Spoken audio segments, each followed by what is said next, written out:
ब्रह्म मुहूर्त में उठ जाता हूँ लेकिन मेरा ध्यान नहीं लगता, या ब्रह्म मुहूर्त में उठ तो जाता हूँ लेकिन मैं ढंग से या ज़्यादा समय के लिए बैठ नहीं पाता या ध्यान नहीं कर पाता। दोस्तों, इस तरीके के कई सवाल हैं, इस तरीके की कई चिंताएं हैं जो हमारे साधक मित्रों ने हमारे साथ शेयर किया है और जिसका वो जवाब चाहते हैं। तो आज का एक और वीडियो हम ब्रह्म मुहूर्त पे करेंगे।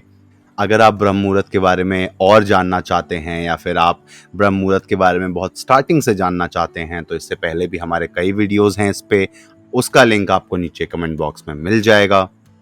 तो आइए शुरू करते हैं आज का वीडियो।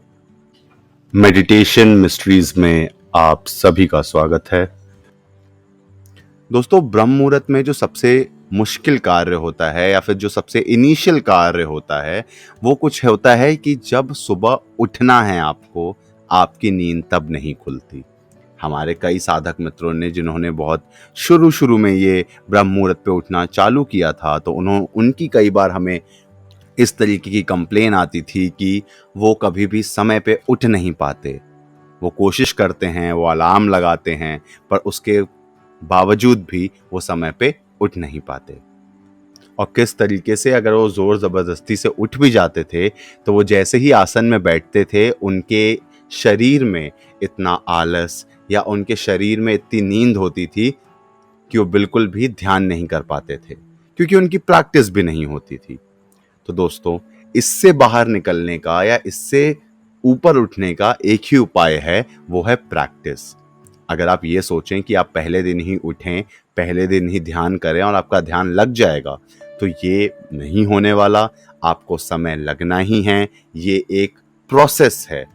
आपको इसमें रोज सुबह उठ के अपने आप को थोड़ा थोड़ा पुश करना है ताकि आप ध्यान लगाने लगें और धीरे धीरे आपको इसकी आदत होगी। एक बार जब आपको आदत हो गई या आपको धीरे धीरे आदत लग रही है, तब आपका ध्यान कहीं ना कहीं शुरू होगा।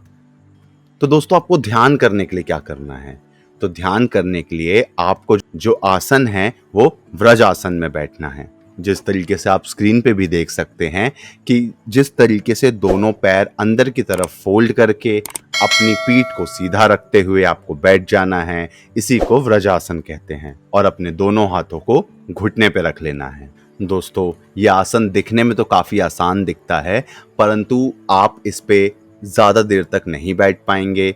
आपको धीरे धीरे इसमें प्रैक्टिस लगेगी। और अगर आप किसी भी तरीके की इंजरी या किसी भी तरीके की सर्जरी से हैं, कहीं आपके पैर में, घुटने में, कमर में, तो आप कृपया इस आसन में ना बैठें। तो दोस्तों, लेकिन वज्रासन में बैठना क्यों होता है? दोस्तों, ये कहा गया है कि ये एक ऐसा आसन है जिसमें बैठने से आपके अंदर जो ब्लड सर्कुलेशन है, आपके खून का जो बहाव है, वो तेज होता है। इसकी वजह से आपकी पूरी बॉडी में जो आपका ब्लड सर्कुलेशन है वो प्रॉपर होता है, और जिसकी वजह से आपके हर बॉडी पार्ट को सही रूप में खून मिलता है, ऑक्सीजन मिलता है, और इससे आपकी बॉडी एक्टिव हो जाती है। फिर दोस्तों, एक बार अगर आप इस आसन में बैठ गए, फिर आपको क्या करना है? तो जब एक बार आपने इस आसन में बैठ गए, आप इस आसन में सेटल हो गए, आपको लग रहा है कि अब आपकी बॉडी बहुत ज़्यादा एक्टिव या एक्टिव महसूस हो रहा है आपको, तो अब आपको आंखें बंद करके ही अपना आसन चेंज करना है। और इसके बाद आप अपने मन चाहे आसन में बैठ सकते हैं। वज्रासन के बाद सुखासन है, पद्मासन है, सिद्धासन है। आप जिसमें भी चाहें उसमें बैठ सकते हैं। एक बार जैसे ही आप अपने मनचाहे आसन में आ जाएं और आपने आंखें बंद कर रखी हैं, और अब आपको ध्यान करने में मज़ा आने लगेगा। दोस्तों, मज़ा क्यों आने लगेगा? क्योंकि ये जो स्टार्टिंग पॉइंट है, ये एक तरीके से आप ये मान सकते हैं कि ये एक तरीके का वार्म अप है। आप सडनली, आपकी बॉडी किसी अलग अलग कार्यों से होके आई होगी, उसमें अलग अलग तरीके की चीज़ें चल रही होंगी। उसके बाद आप वज्रासन से शुरुआत करेंगे, जिसमें आप ध्यान भी लगाने की कोशिश करेंगे और अपने बॉडी को एक तरीके से वार्म अप करेंगे कि आप लंबे समय तक ध्यान लगा पाएँ। और जैसे ही आप वज्रासन से उठ के अपने किसी नॉर्मल आसन में या फिर जो भी आसन आपको पसंद है उसमें आएंगे, आपकी बॉडी थोड़ी रिलैक्स होगी। अब आपकी बॉडी ने वज्रासन को अगर अडैप्ट किया है, जो कि एक टफ पार्ट था, तो यहाँ पे आप और आराम से और लंबी देरी तक के लिए बैठ के ध्यान कर सकते हैं। दोस्तों, एक बात हम और बताना चाहेंगे कि जब आप वज्रासन में बैठते हैं तो आपकी बॉडी में कई बार पेन भी हो सकता है। इसीलिए आप थोड़ी देर ही बैठिए, उसके बाद अपने मनचाहे आसन में शिफ्ट कर जाइए। एक बात का ध्यान रखिए दोस्तों, दर्द में ध्यान नहीं होता है। अगर आपके बॉडी में पेन हो रहा है या फिर किसी भी तरीके से अगर आप डाइवर्ट हो रहे हैं तो आप ध्यान नहीं कर पाएंगे। वज्रासन में बिठाने का बस एक ही लक्ष्य है दोस्तों, कि आपकी बॉडी एक तरीके से वार्म अप हो जाए, आपकी बॉडी में जो ब्लड सर्कुलेशन है वो अच्छे से हो जाए, आपकी बॉडियों के जो अंदर के बिंदु हैं या फिर आपकी बॉडी में किसी भी तरीके का अगर आलस है तो वो स्ट्रेच हो जाए, या स्ट्रेच होने की वजह से उससे आप मुक्त हो पाएंगे।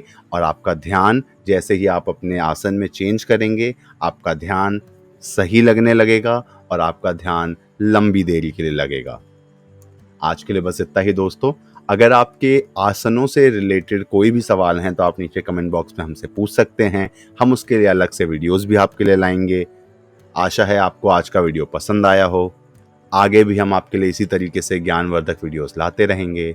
दोस्तों, अब रेगुलर अपडेट्स के लिए आप हमें इंस्टाग्राम पे भी फॉलो कर सकते हैं। हमारे हैंडल का नाम है मेडिटेशन मिस्ट्रीज। लिंक नीचे डिस्क्रिप्शन बॉक्स में भी दिया हुआ है और ऊपर स्क्रीन पे भी। ऐसे ही वीडियोस हम आपके लिए आगे भी लाते रहेंगे, तो चैनल को सब्सक्राइब करना ना भूलें और बेल आइकन जरूर दबाएं ताकि आपको हमारे रेगुलर नोटिफिकेशंस मिलते रहें। तो तब तक के लिए धन्यवाद।